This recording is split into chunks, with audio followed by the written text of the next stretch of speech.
Good morning, Hope Unitarian Church. How's everyone doing out there? I'd like to welcome you here this morning to Hope Unitarian Church, and I'm not sure if you know this or not, but my brain just slipped. I was going to make a joke. What was the joke I was about to make? Anyway. I don't know if you know this or not, but Julia is going to be here providing music for us this morning. And I'm moving, I'll get there. And Carol is providing music too. It occurred to me this morning, one of the things I like so much about the banjo is it's like a stringed instrument and a drum all in one, which I think sort of is like the piano too. Yeah. So it should be a fun morning. I'd like to welcome you to Hope Unitarian Church. One of the things I always like to say about Unitarian Universalist congregations is we are focused on how we are together. We are focused on the agreements we make to stay together in covenant with one another. We are less focused on the individual and specific things we believe. This has been a hard-fought battle in Unitarian Universalism for many, many years as I've been focusing on the history of Unitarian Universalism over the last few weeks. And we're going to continue that historical study today and just to learn a little bit more about what it is to be Unitarian Universalist, where we've been and where we're going. At this time, I would really like to just invite you to be with us this morning, to put away your worries, to enjoy the music, to listen to the excitement of the sermon, and to just have some fun. And let that coffee that you've had early on just start lifting your spirits. At this time, I would also invite you to rise and embody your spirit as you feel called to sing our hymn of gathering.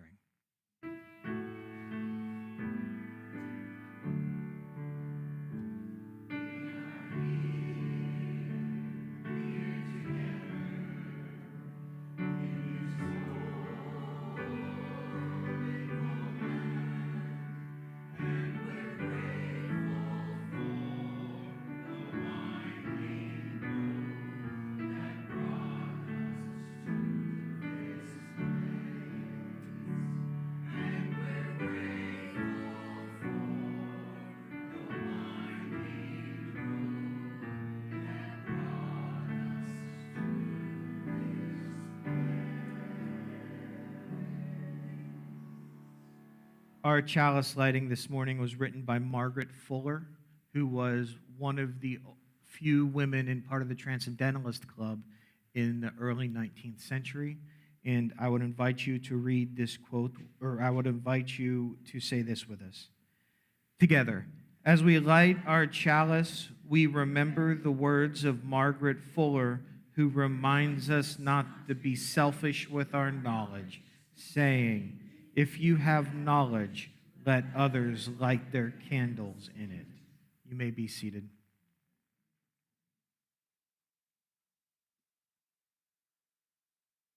My invocation this morning is by Ralph Waldo Emerson.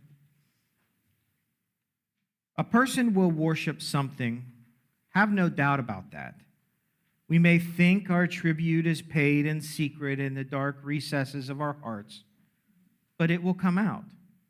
That which dominates our imagination and our thoughts will determine our lives and our character. Therefore, it behooves us to be careful what we worship. For what we are worshiping, we are becoming. At this time, I would invite you to say our covenant together. Love is the spirit of this church, and service is its law. This is our great covenant, to dwell together in peace, to seek truth in love, and to help one another. And once again, I will invite you to rise and embody your spirit as you feel called and sing hymn number 126, Come Thou Fount of Every Blessing. Please rise and embody your spirit as you feel called.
You may be seated.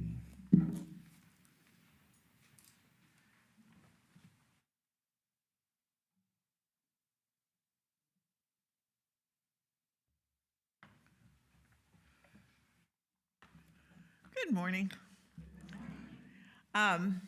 So here's the announcements for this week and some of this month. There's a sign up for Feed the Homeless outside. We do that next week on Saturday, and it's a wonderful way to be of service. The Hope office will be closed August 11th through the 14th because Morgan gets a vacay. And the next thing on the agenda is the Lunch Bunch is having a meeting on August the 19th at 11:30 at Osaka Steakhouse and Sushi Bar.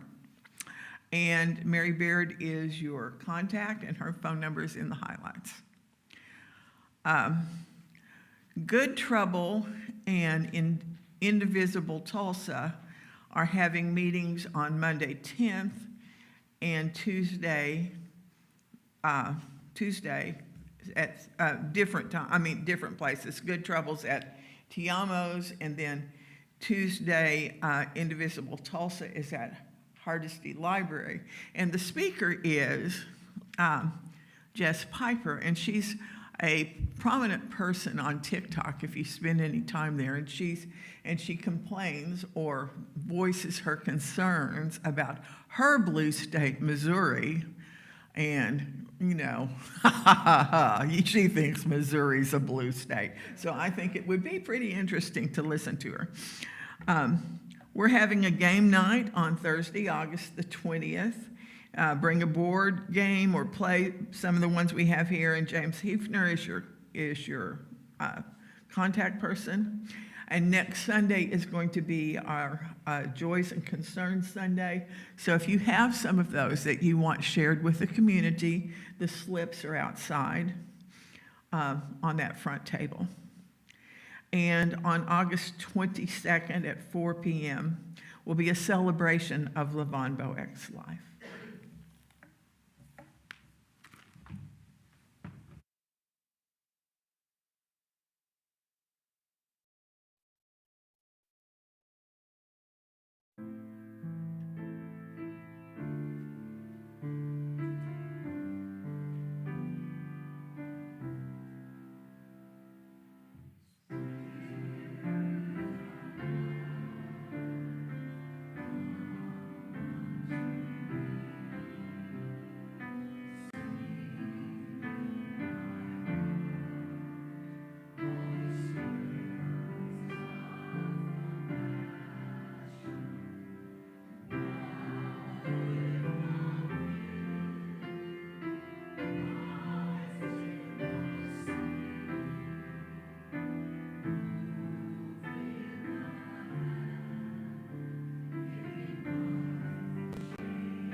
If you'll notice the front of your order of service,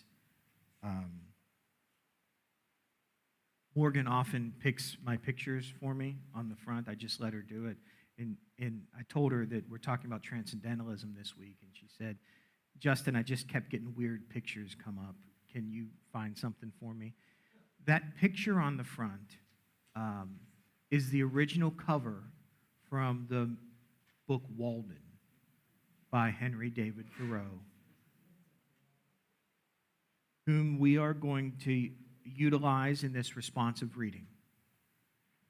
So I will say the first text, and you will say the one with the line in front of it. And we'll keep going until we're done. This is To Live Deliberately by Henry David Thoreau. Why should we live in such a hurry and waste of life? We are determined to be starved before we are hungry. I wish to live deliberately, to front only the essential facts of life.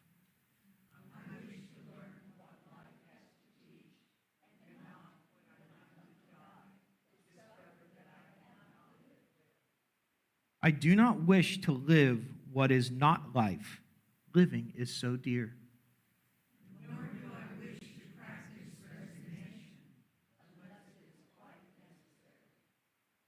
I wish to live deep and suck out all the marrow of life.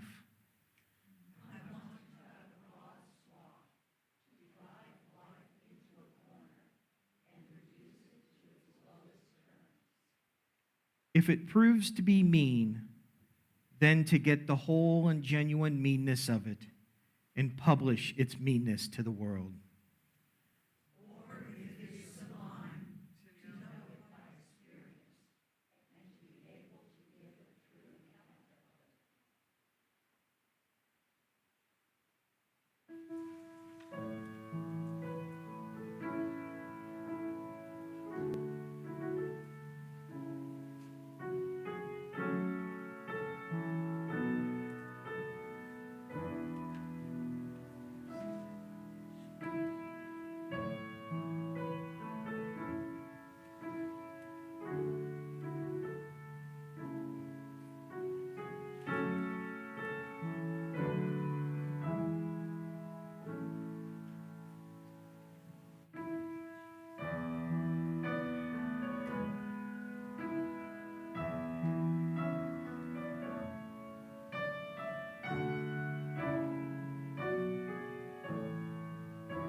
From the Oversoul by Ralph Waldo Emerson. What we commonly call man, the eating, drinking, planting, counting man, do not, as we know him, represent himself, but misrepresents himself. Him we do not respect, but the soul, whose organ he is, would make our knees bend. When it breathes through his intellect, it is genius. When it breathes through his will, it is virtue. And when it flows through his affection, it is love. And the blindness of the intellect begins when it would be something of itself. The weakness of the will begins when the individual would be something of himself. All reform aims, in some one particular, to let the soul have its way through us. In other words, to engage us to obey.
Just a note as I move forward, when working from texts written in the 19th century, in even the 20th century and prior, many UU ministers are confronted with the question as to whether we update that text from saying man to human.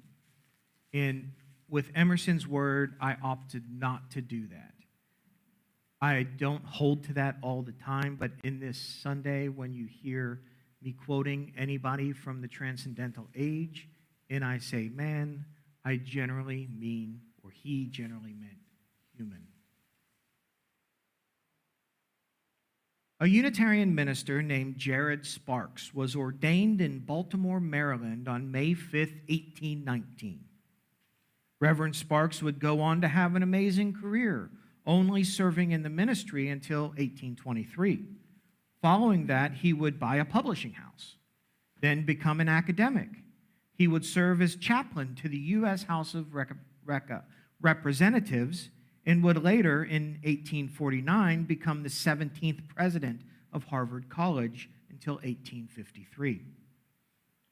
And though he had a very successful career, I really didn't know much about him because his deeds would be overshadowed by his ordination service in Unitarian history.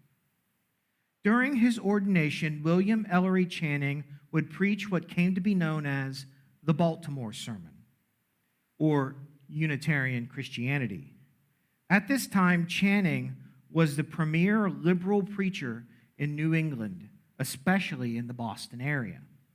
Channing's sermon ran a short 90 minutes and laid out the tenets of Unitarian Christianity, things like the unity of God, the humanity of Jesus, and the use of reason, and most of all, the opposition to Calvinism that was prominent in the Reformed churches throughout the United States, especially the Congregationalist churches in New England.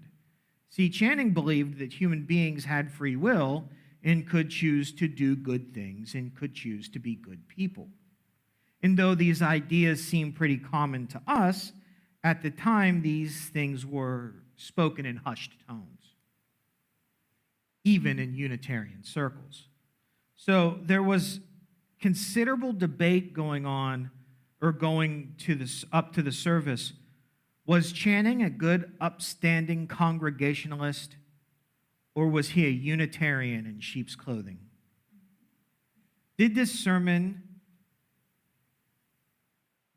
sermon, he laid out not only what would become the orthodox doctrine of the Unitarian Church for many years, he would also publicly claim the stigmatized title Unitarian. Before this time, he walked the line which had been important for his career. Because the nomenclature Unitarian was used in academic circles as a derogatory slur against liberals.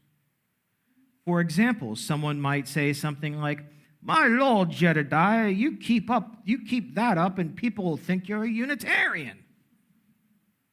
Anyway, this all started back in 1805, a couple years earlier, when Henry Ware Sr., a known liberal, meaning he didn't believe you were born with a sinful nature, was elected to the Hollis Chair of Divinity at Harvard College. Prior to that, the chair had always been a Calvinist, and this caused a bit of an intellectual tussle amidst all the elite religious leaders in Boston. An Orthodox Calvinist named Jedediah Morse would get so hot and bothered about this that he would upgrade this tussle into a full-blown ruckus by splitting from Harvard to form Andover Theological Seminary in 1807. In the years to come, the ruckus would escalate to a hullabaloo.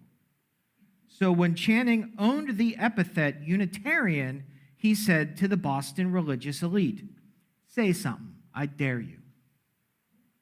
And it's quite possible that he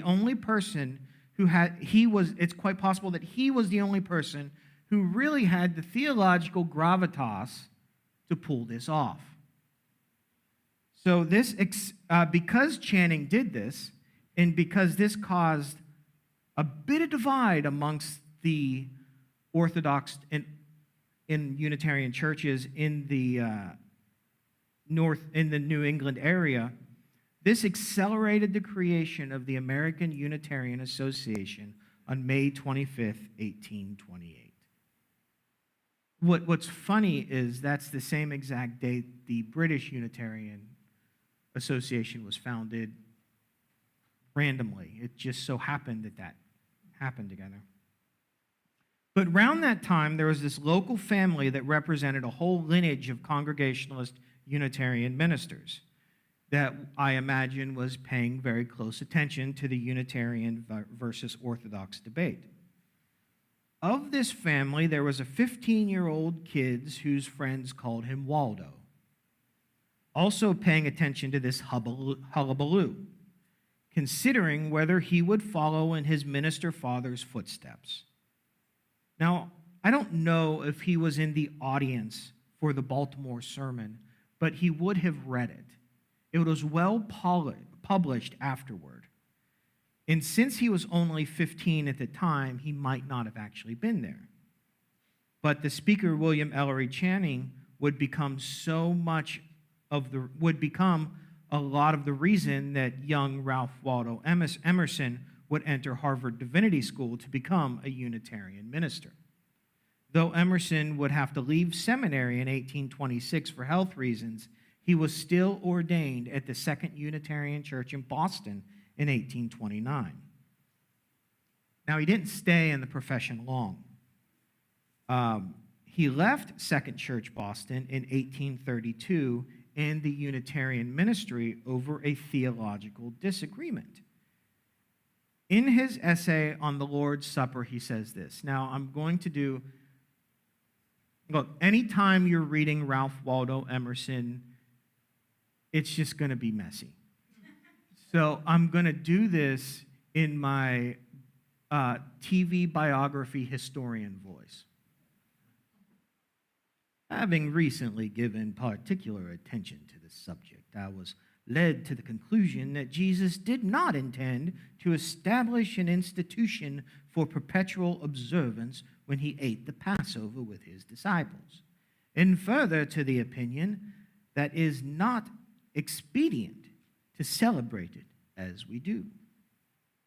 So he goes on after that statement to explain his opinion regarding the Lord's Supper through a very critical biblical lens, and he does so in depth, arguing why it's not useful to do the Lord's Supper at Unitarian churches.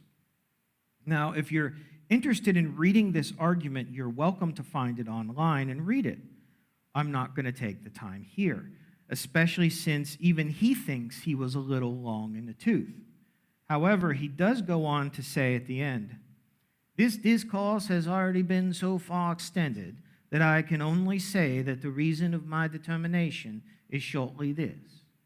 It is my desire in the office of a Christian minister to do nothing which I cannot do with my whole heart." Of course, he may have stopped being a minister, but he never really gave up the ministry. Never really stopped being a Unitarian. And even he would say that he had to resign from the ministry to be a good minister. In fact, he stayed such a popular speaker and preacher in the area that he was invited to Harvard Divinity School on July 15th, 1838, to speak to the budding ministers. And he did not disappoint. He begins by invoking the beauty of nature, saying, "In this refulgent summer it has been a luxury to draw the breath of life. The grass grows, the buds burst, the meadow is spotted with fire, and the gold in the tint of flowers. The air is full of birds and sweet with breath of the pine, the balm of Gilead and new hay. Night brings no gloom to the heart with its welcome shade, though the transparent darkness pour the stars their almost spiritual rays." So he's talking about how beautiful the world is. That's what's going on. He opens up with saying, it is an amazing thing when we look out into the world and see its beauty. But he's making a different point. That's just his jumping off point. He quickly transitions from this external appreciation regarding the beauty of nature to the internal, invoking the beauty of cognition, of the ability to think.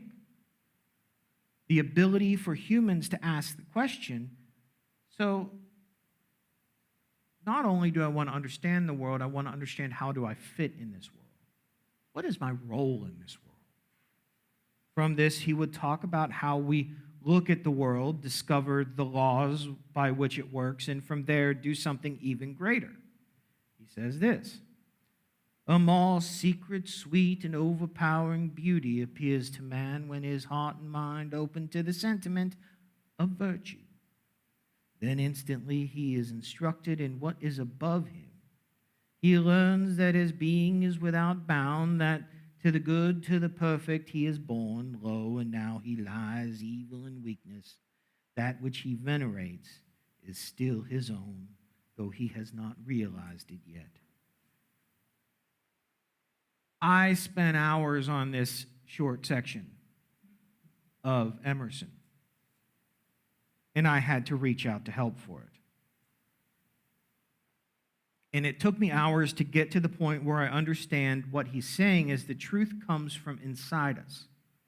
And though this truth we can understand, and through this truth we can understand natural laws of the universe.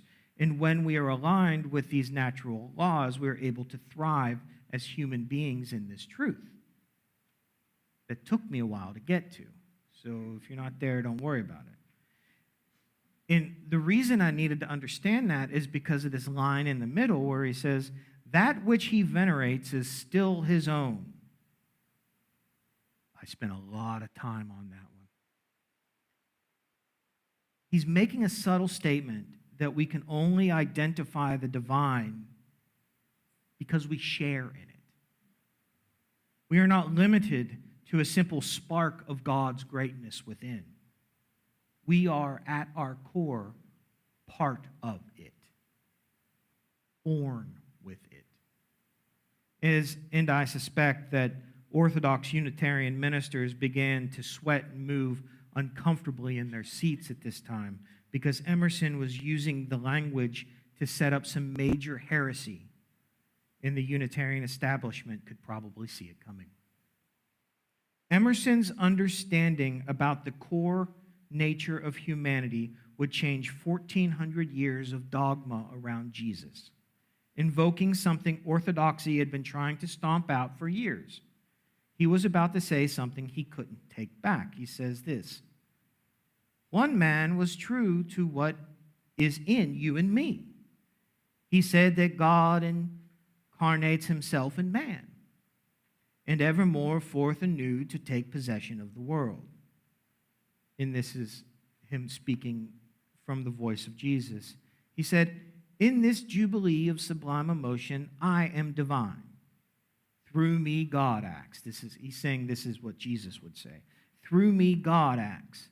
Through me, speaks. Would you see God, see me, or see thee? When thou also thinkest as I now think.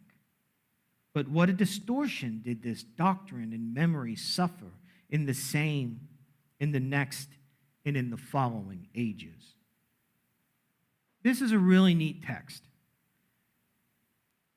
And it took me sidelining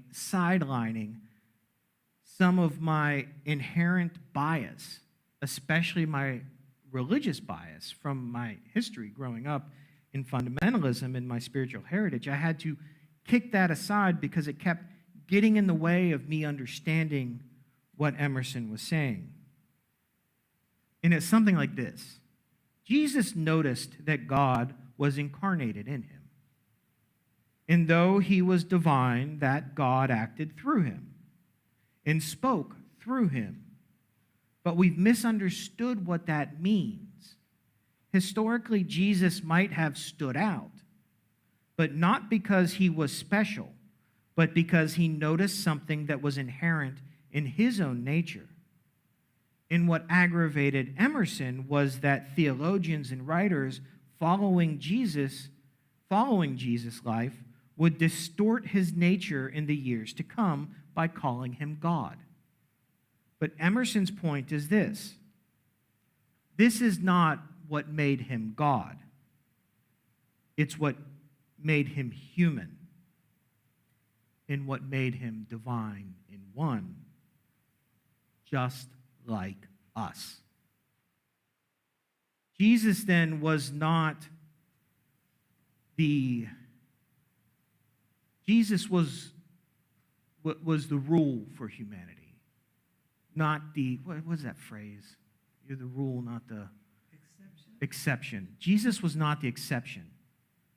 He was the rule when it came to humanity. And anyway, I'll go on. See, remember this phrase: I am divine, through me God acts, through me speaks. Would you see God, see me, or see thee, when thou also thinkest as I now think? See, what Emerson is saying is that Jesus saw truth inside himself because he understood that we are all already part of the divine, not because he was different. See, holiness was not outside of us. It was central. We were born with it. So the goal then is not changing our nature to be more like Jesus. It's understanding that if we were more like Jesus, we would fully accept our nature and who we are. Which makes me think that what I am saved from is not some sin that is passed down from Adam, or when my mind wanders, or when I fail to uphold the narrowest sense of some other person's morality. What I am truly saved from is having to live up to the standards of some other human being who thinks they're more righteous than I. What I am saved from is the need to be someone other than who I already am. Salvation, then, is understanding who I am and living in the promises that true love makes. We can say that we are holy and we are divine without having to defend it, because to recognize divinity, we must already know what it looks like, because we already have it within us, even if it's unconscious. As this sermon goes on, Emerson makes clear what he thinks about Jesus and what he understood was the point Jesus was trying to make. See, Emerson would highlight the idea that Jesus wasn't special because he was God. He wasn't special because he was able to perform miracles. Now Emerson would probably take me to task for even using the word special. But it occurs to me that in a world where people feel lost in a crowd, isolated or worthless, Jesus was actually special because he understood he was no more special than me. And for some reason, just like today, this idea makes a lot of people mad. But that is also the truth of our faith. Channing preached what he believed, and it made a lot of people angry. Emerson preached what he believed and made a lot of people angry. But that isn't why they did it. They did it because if we understand that God is not something external to us, we begin to transcend the boundaries set upon us by those that surround us, especially those who don't care about us. And we are not indwelt with some different piece or some tiny piece of God. Emerson would go as far to say that we have the same soul as Jesus, and that you have the same soul as me. This is highlighted in the reading, which I appreciated the comment from Rebecca and her mom. I heard that after the reading. He said, "Did you get anything from that?" Yeah, that's my whole struggle with Emerson. But what I get from,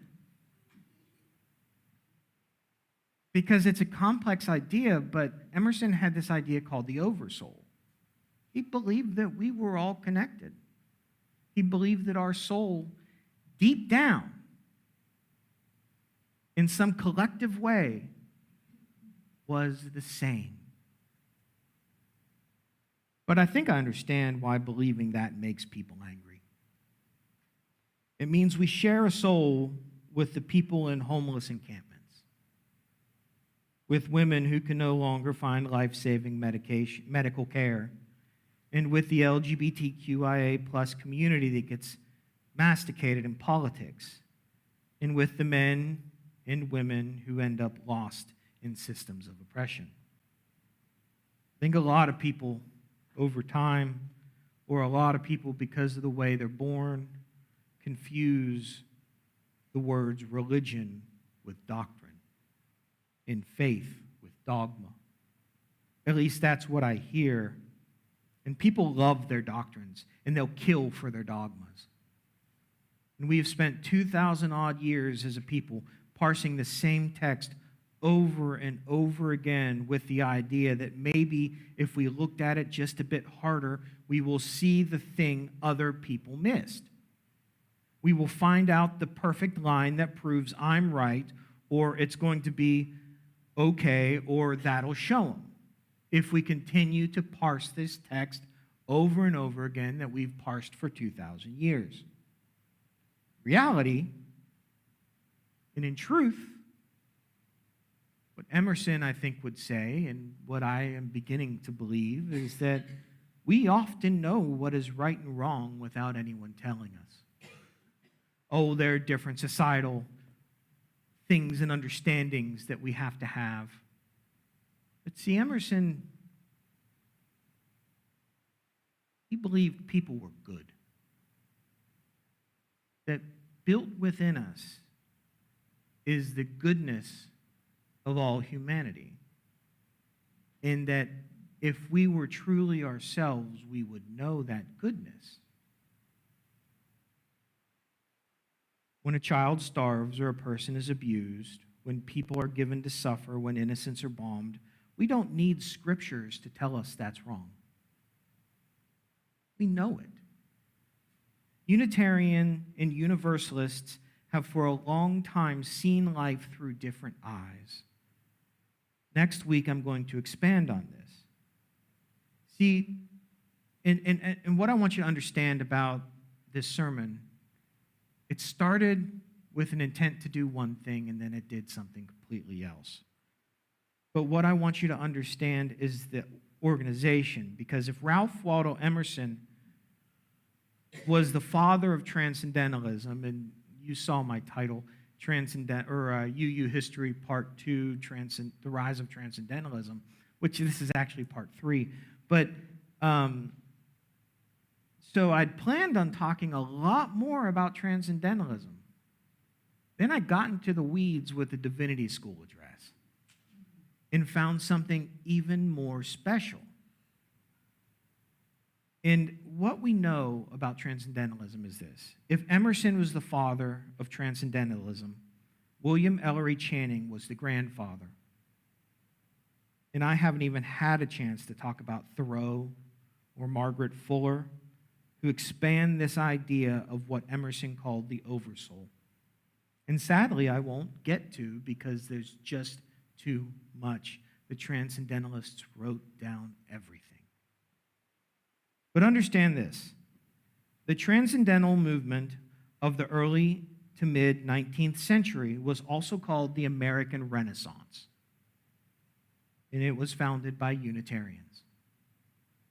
They are the theological missing link between Orthodox Unitarianism and the humanism of the 20th century that I talked about last week. At the end of the day, part of what made Unitarianism and Universalism so significant is that it opposed the concept that human beings were depraved by nature. It was a lot more idealistic. Because once we could look inside and see glory instead of damnation, we were then able to look up and see the stars above. As I close, what I think I love the most about the struggle that I had dealing with Emerson is that I had to confront my own biases to get there. Because in this society, the Calvinism, the concept of total depravity is so inherent that Unitarians have been fighting it for hundreds of years, and it's still the prevalent cultural milieu. So as we move forward, be proud that we are fighting the fight. We have historically fought the fight of this movement that says human beings are not a depraved monster. Thank you.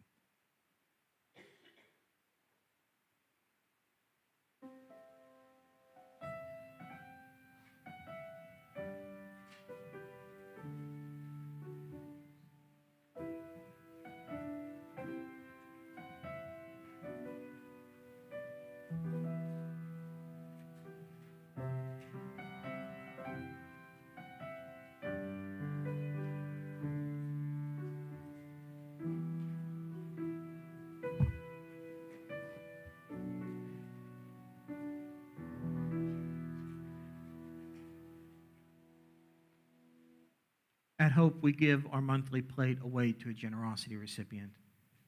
We choose a different recipient every month, and this month the recipient is Tulsa Metropolitan Ministry. If you would like to donate to Tulsa Metropolitan Ministry, please make checks out to Hope Unitarian Church and put generosity on the memo line. Checks with no notation will be applied to your pledge or to the operating fund. Let's give to build a better world.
Let's say our thanks for the offering together. We build on foundations we did not lay. We warm ourselves at fires we did not light. We sit in the shade of trees we did not plant. We drink from wells we did not dig. We profit from the persons we did not know. We are ever bound in community. At this time, I would again invite you to rise and body your spirit as we sing our final hymn, hymn number 283, A Spacious Firmament on High. Please rise and body your spirit.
Let's extinguish our chalice together. We extinguish this flame.